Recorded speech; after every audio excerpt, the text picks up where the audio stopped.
Hello बच्चों, आज हमारा इलेक्ट्रोस्टैटिक पोटेंशियल और चार्ज का लेक्चर 7 होगा।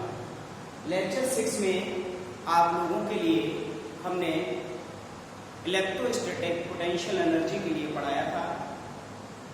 वहाँ पर हमने दो आवेश की वजह से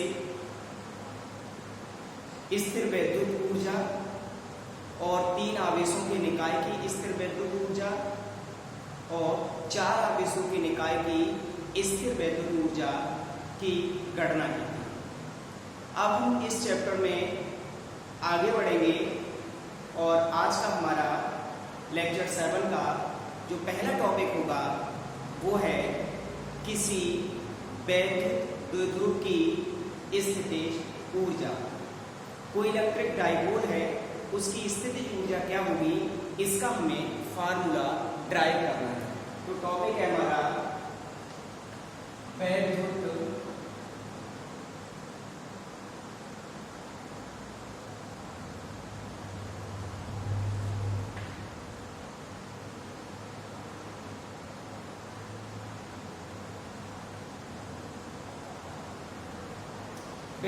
द्विध्रुव की स्थितिज ऊर्जा।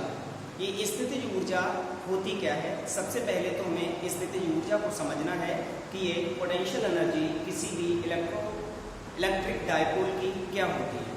देखिए, सबसे पहले हम एक समान वैद्युत क्षेत्र को दिखाएंगे।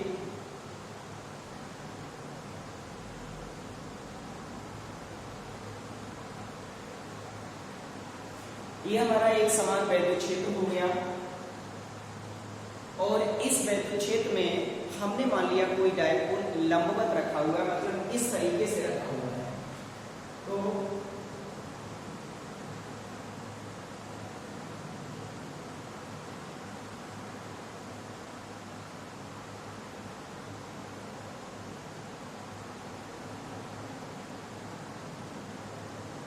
प्लस क्यू और माइनस क्यू चार्ज है, ये डाइपोल है और ये डाइपोल इस समय देखिए वैद्युत क्षेत्र के लंबवत रखा हुआ है।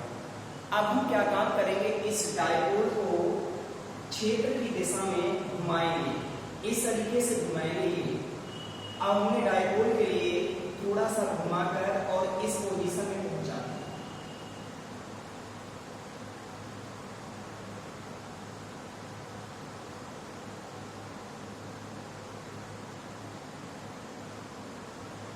ये मान लीजिए ए पॉइंट है, ये बी पॉइंट है, तो और ये हमारा अब नई पोजीशन ए डैश और बी डैश हमने मान ली। ये चार्ज आपका क्यों रहेगा और ये चार्ज आपका माइनस क्यों रहेगा। तो अब डाइपोल की स्थिति ये हो गई और वैद्युत क्षेत्र की दिशा से इस एंगल को हमने थीटा मान लिया। तो इस पर आप लोग ध्यान दीजिए, हमने मान लिया कि ये कोई डाइपोल है और ये क्षेत्र के लंबवत रखा हुआ है। इस डाइपोल को हमने क्षेत्र की दिशा से क्षेत्र की दिशा में इस तरीके से घुमा के इस पोजीशन में ले आए और इस तरीके से ले आए कि अगले डाइपोल क्षेत्र की दिशा से कोई न्यून कोण थीटा बना।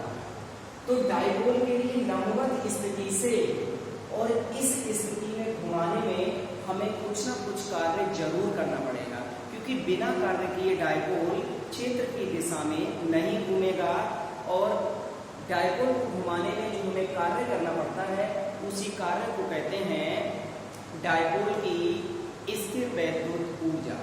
तो समझ में आ गया, वैद्युत द्विध्रुव की स्थितिज ऊर्जा क्या होती है? किसी डाइपोल को उसकी लंबवत स्थिति से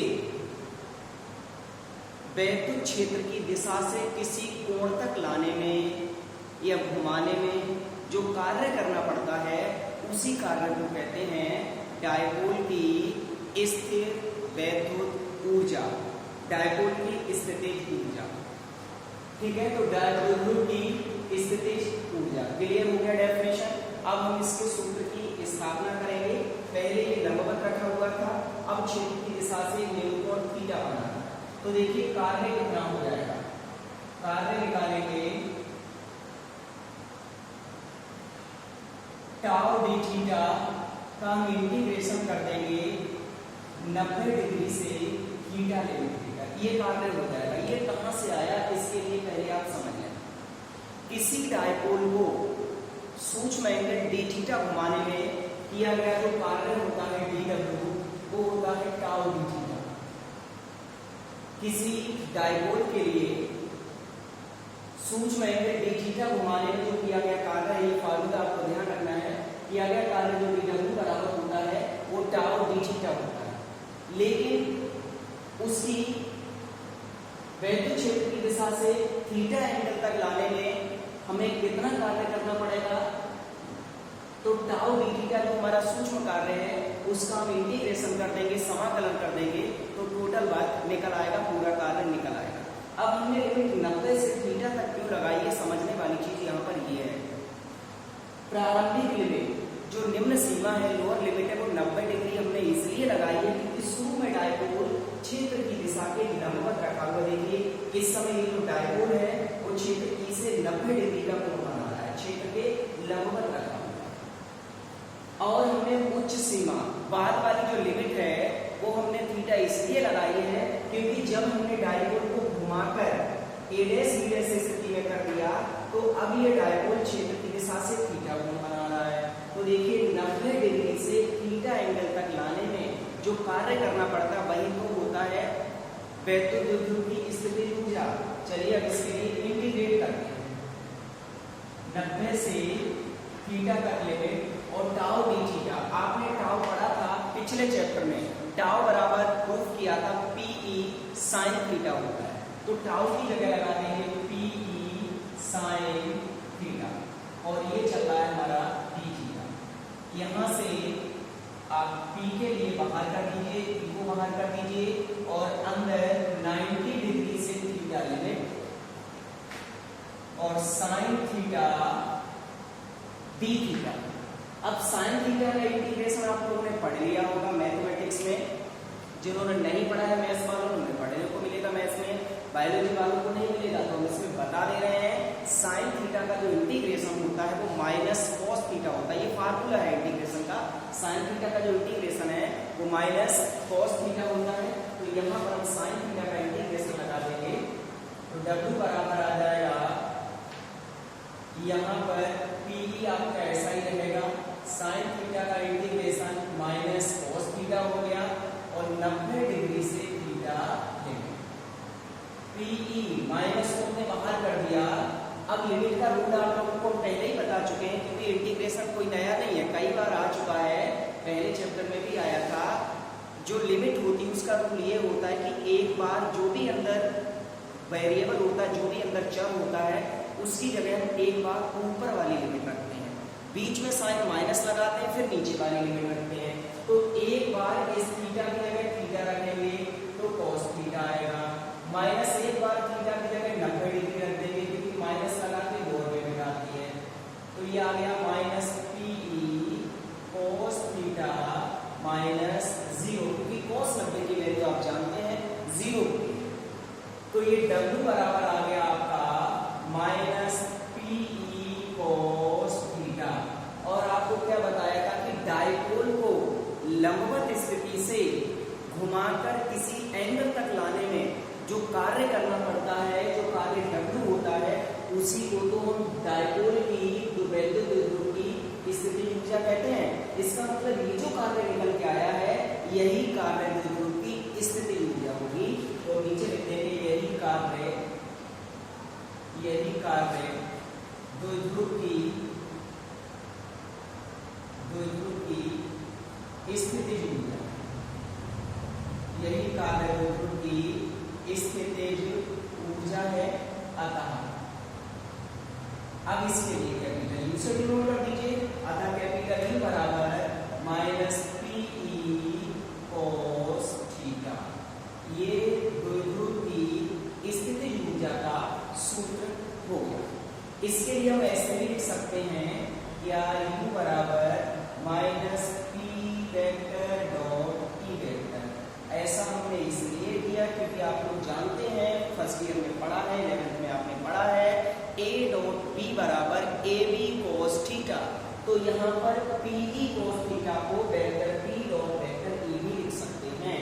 ठीक है, तो हम इसके लिए इस तरीके से भी लिख सकते हैं। तो ये जो दो हमारे फार्मूले बने हैं यही द्विध्रुव की स्थितिज ऊर्जा के वैद्युत द्विध्रुव की स्थितिज ऊर्जा ऊर्जा के सूत्र हैं। तो इस चैप्टर में हमने आपको स्टार्टिंग में बता दिया था कि चैप्टर का जो हमारा नाम है वो इलेक्ट्रोस्टैटिक पोटेंशियल एंड कैपेसिटेंस है, स्थिर वैद्युत विभव तथा धारिता। तो यहाँ पर हमारा स्थिर वैद्युत विभव का काम कंप्लीट हो गया, क्योंकि इस चैप्टर के अंदर 2 चैप्टर निकले हुए हैं।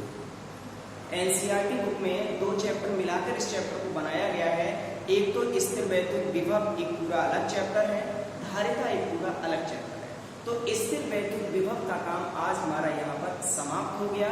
अब हमें आगे धारिता को पढ़ना है, लेकिन धारिता को पढ़ाने से पहले आप लोगों को हम स्थिर वैद्युत विभव के सारे न्यूमेरिकल कराएंगे, उसके बाद हम धारिता को पढ़ाएंगे। क्योंकि धारिता को अगर हम पढ़ाना शुरू कर देंगे तो धारिता भी हमारा काफी लंबा चैप्टर है। जब तक हम धारिता को पढ़ाएंगे तब तक मालूम पड़ा कि स्थिर वैद्युत विभव आपके दिमाग से स्लिप हो जाएगा और फिर आप लोगों को न्यूमेरिकल उसके बहुत अच्छे से समझ में नहीं आएंगे। इसीलिए हम पहले स्थिर वैद्युत विभव के न्यूमेरिकल को खत्म करेंगे, उसके बाद हम धारिता आप लोगों के लिए कराएंगे। चलिए, तो अब हम इसके बाद स्थिर वैद्युत विभव के न्यूमेरिकल्स कराते हैं। सबसे पहले एक न्यूमेरिकल तो हम आप लोगों के लिए इस टॉपिक से रिलेटेड ऐसे ही आप लोगों को बोल के करा दे रहे हैं। न्यूमेरिकल हम आप लोगों को पढ़कर सुनाएंगे, आपको ध्यान से सुनना है, और वो हमारी थ्योरी के पीडीएफ में आपको न्यूमेरिकल लिखा हुआ और उसका सॉल्यूशन भी मिल जाएगा। ठीक है, तो चलिए हम उस न्यूमेरिकल के लिए कराते हैं।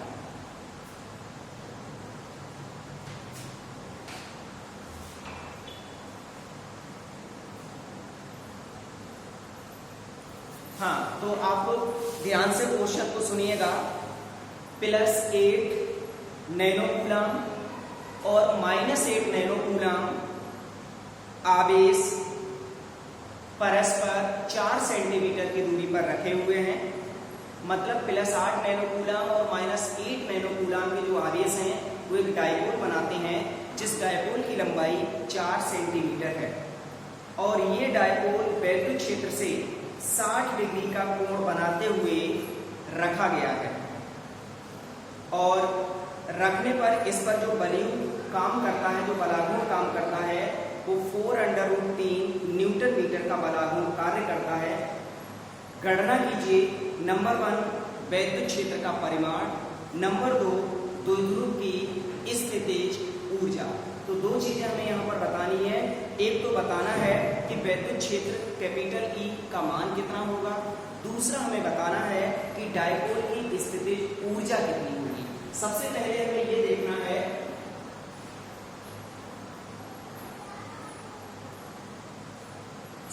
हम ये देखेंगे कि इस क्वेश्चन में हमें क्या क्या दे रखा है। देखिए, एक तो हमें इसमें दे रखा है 8 नैनो कूलम प्लस और 8 नैनो कूलम माइनस के 2 चार्ज हैं। तो Q की वैल्यू हो गई 8 Nc।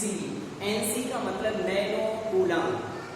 इस नैनो कूलम को कूलम में बदलने के लिए 10⁻⁻9 का मल्टीप्लाई कर देंगे, क्योंकि 1 नैनो कूलम में 10⁻⁹ कूलम होते हैं। द्विध्रुव की लंबाई हमें दे रखी है। आप लोग पहले चैप्टर में पढ़ चुके हैं, द्विध्रुव की लंबाई को हम 12 से डिनोट करते हैं, और वो लंबाई हमें 4 सेंटीमीटर देती है। यानी 12 बराबर हो गया 4 × 10⁻⁻2 मीटर, क्योंकि सेंटीमीटर को मीटर में बदलने के लिए 10⁻⁻2 का मल्टीप्लाई करते हैं। तो ये डायपोल की लंबाई निकल आई। ठीक है, चार्ज हो गया, डायपोल की लंबाई होगी। अब हमें बलून का आघूर्ण भी क्वेश्चन में दे रखा है।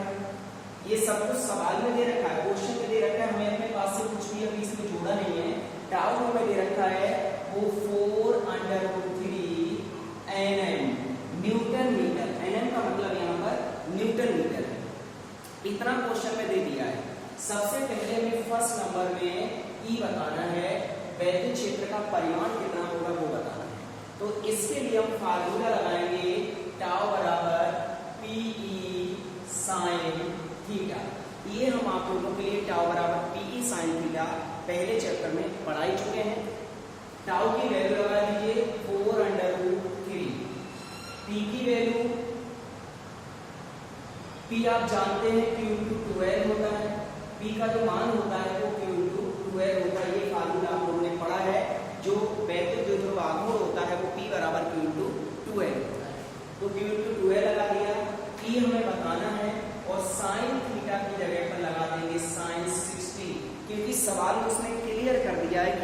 समान वैद्युत क्षेत्र से 60 डिग्री का कोण बनाते हुए रखा है। इसका मतलब हम यहाँ पर थीटा बराबर 60 डिग्री को भी नोट कर लें। थीटा 60 दे रखा है। अब 4√3 बराबर क्यू की वैल्यू है 8 × 10⁻⁹, 12 की वैल्यू है 4 × 10⁻², और ई हमें निकालना है। साइन 60 का मान आप लोगों को पता है, साइन 60 होता है √3/2। तो साइन 60 की वैल्यू √3/2। √3 से √3 कैंसिल कर दीजिए, 4 से 4 कैंसिल कर दीजिए, और 2 से ये 4 काट दीजिए, 8 काट दीजिए, 4 आ जाएगा। 1 = 4 गुणा, सबसे पहले पावर देखिए, -9 और -2 -11, 4 गुणा 10 की पावर -11 ई। जब ई निकालेंगे तो 1/4 गुणा 10 की पावर -11। -11 को जब हम ऊपर ले जाएंगे तो ये 10 की पावर +11 हो गए, बटे में 4। इस 10 की पावर +11 के लिए हम लिख सकते हैं 10 गुणा 10 की पावर 10। इसके लिए 10 गुणा 10 की पावर 10 में इसलिए हमने तोड़ दिया क्योंकि 10 के लिए हम 4 को आसानी से डिवाइड कर देंगे, और ये आएगा 2.5। तो ये आ गया 2.5। जब आप डिवाइड करेंगे 4 को 10 से, गुणा 10 की पावर 10, और वैद्युत क्षेत्र की तीव्रता का जो मात्रक होता है वो न्यूटन पर कूलम। तो ई का मान आ गया 2.5 गुणा 10 की पावर 10 न्यूटन प्रति कूलम। तो ये वैद्युत क्षेत्र की तीव्रता होगी। सेकंड नंबर में हमें इसकी वैद्युत द्विध्रुव की स्थितिज ऊर्जा सेकंड नंबर में निकालनी है। वैद्युत द्विध्रुव की स्थितिज ऊर्जा कितनी होगी? तो वैद्युत द्विध्रुव की स्थितिज ऊर्जा आप लोगों के लिए यहाँ पर सॉल्व करनी है। द्विध्रुव कितने डिग्री का कोण बनाते हुए रखा है? 60 डिग्री का। तो स्थितिज ऊर्जा निकाल देते हैं, यहाँ पर निकाल देते हैं। सेकंड नंबर स्थितिज ऊर्जा, स्थितिज ऊर्जा U बराबर -PE cos थीटा होता है। U बराबर -PE cos थीटा। U या फिर हम U थीटा भी लिख देते हैं, सफिक्स में थीटा लगा दें, एक ही बात है, ठीक है। U या U थीटा, इसमें कंफ्यूज होने की जरूरत नहीं है। कहीं कहीं U लिखा होता है, किसी बुक में U थीटा लिख देता है, तो U या U थीटा दोनों का मतलब एक ही है। तो चलिए P की वैल्यू हमें पता है माइनस, ये ऐसा ही चलने दीजिए, Q/12 होता है, और E cos थीटा। चलेंगे अब सबकी वैल्यू लगाते हैं। Q की वैल्यू है 8 गुणा 10 की पावर -9। 12 लंबाई है 4 गुणा 10 की पावर -2, और E का भी मान हमने निकाल लिया, इधर मिटा दे रहे हैं, इसका कोई काम नहीं है। E का भी मान हमने निकाल लिया है। E की जो वैल्यू आई है वो 2.5 गुणा 10 की पावर 10 आई, और इधर cos 60 आ जाएगा, क्योंकि एंगल उसने पहले 60 डिग्री का दे दिया है। द्विध्रुव से 60 डिग्री वैद्युत क्षेत्र की दिशा से द्विध्रुव 60 का कोण बनाते हुए रखा है। तो अब इनका मल्टीप्लाई कर लेते हैं। 8 गुणा, इधर देखिए 2.5 की 4 से मल्टीप्लाई करेंगे 10 आएंगे, और गुणा में 10 की पावर -9 और -2 -11 हो गए, गुणा में 10 की पावर 10 चल रहे हैं, और cos 60 की वैल्यू 1/2 होती है।